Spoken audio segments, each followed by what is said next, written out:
This is Java Hearts and Cupid Darts by Kimberly Krey. Chapter 1. Maggie.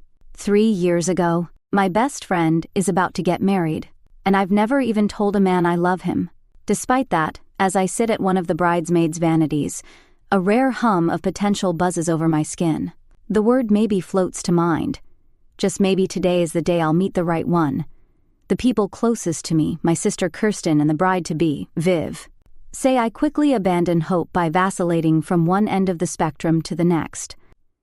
One day I'm ready to fall in love and walk down the aisle. The next I'm swearing men off and taking a well-earned vacay from all things male.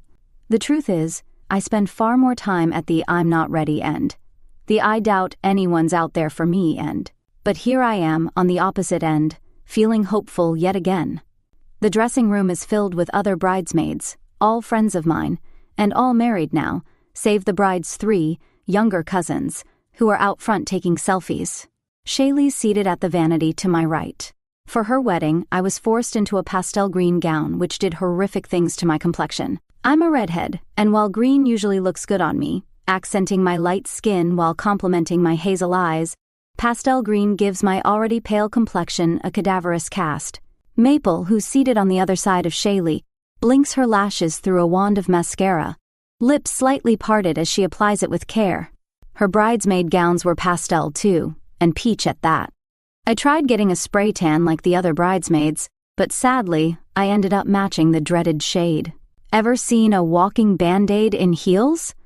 It's surprisingly not cute. When I thought it couldn't get any worse, Lindy Marshall, now Lindy Goodfellow, took the prize, most ill-fitting color by far. Butter yellow with urine-toned underlays for that added, pea-colored pop. Believe it or not, they looked fabulous on the other women. Most have darker complexions, and those who don't got another one of those trusty spray tans. Forget cadaver. I looked like I'd clawed my way out of a casket buried in a dog park. But there was one who suffered alongside me, donning every unflattering gown along the way, Viv O'Leary, the bride of the day. We've grown closer over the years, bonded by the common woes of being a redhead. Now it's Viv's turn to take her vows opposite a handsome, devoted groom. Her accent colors include, among shades of ivory and beige, a bold and beautiful emerald green. It's the color of not only my gown, but also of Viv's silky sash, which looks incredible next to her glowing wedding dress. My gown is tailored beautifully, and Chad, the groom, has enough single groomsmen to make me forget all about the dresses that did me dirty. At last night's wedding rehearsal, I met a few of them. Sadly, the best man, the one who's supposed to walk me down the aisle, hadn't shown, but I was assured he'd be here today. He's good-looking too, Viv insisted with wide and serious eyes. Really good-looking. I can't help but think that the stars are finally ready to align. The word maybe floats through my mind once more. I like it. It allows for possibilities. Perhaps Chad's cousin will embolden me to get past my fear of relationship failure once and for all. Not every relationship fails, I tell myself. Sure, Mom and Dad had a rough go at it. That's putting it lightly. Their back-and-forth relationship was dumpster fire toxic, and I took the brunt of it. But my sister Kirsten, who's 11 years older than I am, is happily married and has the most wonderful son ever born, save the Lord and Savior himself, Jack. When I focus on Kirsten and Greg's relationship, it gives me just enough hope to lower my guard. In fact, it makes me excited that a handsome single man will loop his muscular arm through mine, smelling all manly, of course. And I'll finally look my best in, let's face it, the gown of my dreams. There's just one little problem. I got in an untimely fender bender last night, and now I'm stuck wearing a neck brace, not the best-looking accessory. And it's not just any neck brace either. This thing looks like a medieval contraption. Its white, plastic panels cradle my chest, ribs, and the entire backside of my head. And even in the gorgeous gown, I look like I just walked off the Star Wars movie set. There's an adjustable halo strapped around my forehead in case I, heaven forbid, attempt to turn my head half a centimeter, and in case that's not enough, the foam chin guard, which I might add, is squeezing my cheeks the way old ladies squish babies' faces, should do the trick. I can't even walk right, as hindering as the clunky thing is. Every step is a painstaking chore that makes me wonder why in heaven's name I came at all. Still, I choose to remain cautiously optimistic. Maybe Chad's cousin will take one look at me and think, "What an awesome friend. Look how devoted she is. She'd make a great wife one day." In fact, I should consider this his first test. If Viv and Chad think me and the best man could make a good match, this is a great way to test the waters. See how shallow the guy really is. If he's Mr. Right, he'll see past the neck brace and give me a chance. A boost of confidence fills my chest because I can be very engaging. 2 college professors have told me so, and I don't take that lightly.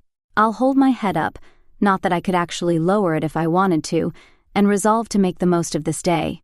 "You know, Maggie," Lindy Goodfellow says, "you really are lucky to be alive." Lindy sits at my right, filing her pointed nails while smacking her gum. I scowl at her reflexively, but it doesn't translate with the whole squished baby face thing. "You're right," I finally say, resigned. "I can't believe you actually came," says Maple with her maple-toned complexion that looks perfect in every color known to man. She moves the wand to her right eye and blinks some more. "That was really sweet of you. You're better than I am," Shaylee inserts. "I'd probably hide out until I was able to take that thing off." "Same," Lindy agrees with another smack of her gum. "I'll be in this thing for at least 4 weeks," I say, my tone defensive. "I have to eat in it, sleep in it, and go to the bathroom in it. I can't just hide out for 4 whole weeks. Plus, I didn't want to let Viv down. She's waited her whole life for this day." Tears sting my eyes. Perhaps I should have stayed home. Who can focus on the wedding when the maid of honor comes out in more plastic than a stormtrooper? "Aw," Lindy says, leaning far over to smooth a hand over my plastic hump of a neck brace. Maple follows suit, the two huddling around me, giving me awkward, delicate pats around the hindering device. "I'm sorry," Maple says. "This must be so difficult for you."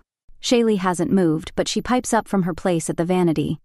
"Yeah, having your best friend get married, after getting your car smashed last night," Lindy points out. "And didn't you just find out that the brew house is getting torn down?" adds Maple. I nod sadly.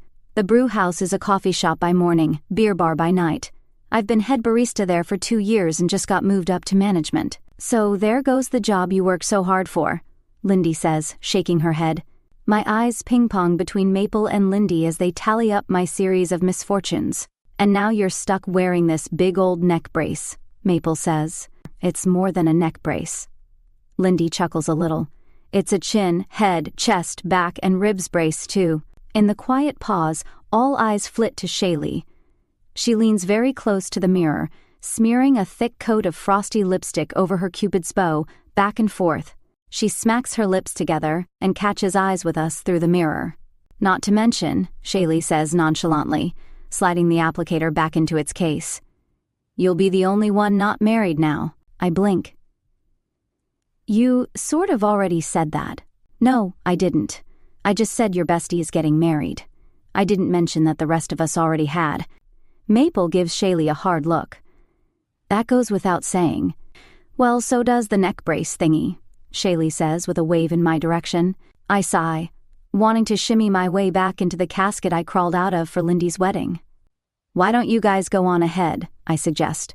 "Tell Viv I'll be there soon." The women give each other glances, and then nod. "All right."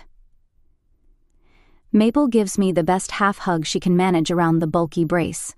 "See ya out there," Lindy says, while Shaylee zips up her jumbo-sized makeup case. "Oh," Maple chimes in a cheery tone. "I heard the guy walking you down the aisle, Chad's cousin, is hot." "Yeah, but..." Shaylee stops herself from pointing out the obvious by pointing to the obvious instead. "But..." The wave of her hand says, "Maggie's not looking too hot herself. Just look at her, she's hideous." Lindy tugs open the door and holds it for the others. "See you out there?" "Yeah, unless I'm hiding in Shaylee's makeup case." I fail at another attempt to nod and groan. "Yep. Au revoir," Shaylee says. Lindy waves. "Ciao." As the door swings closed, I spot a group of men in tuxes eyeing the women appreciatively. One yelps out a cat call. Another whistles. "Oh, shut up," I want to say.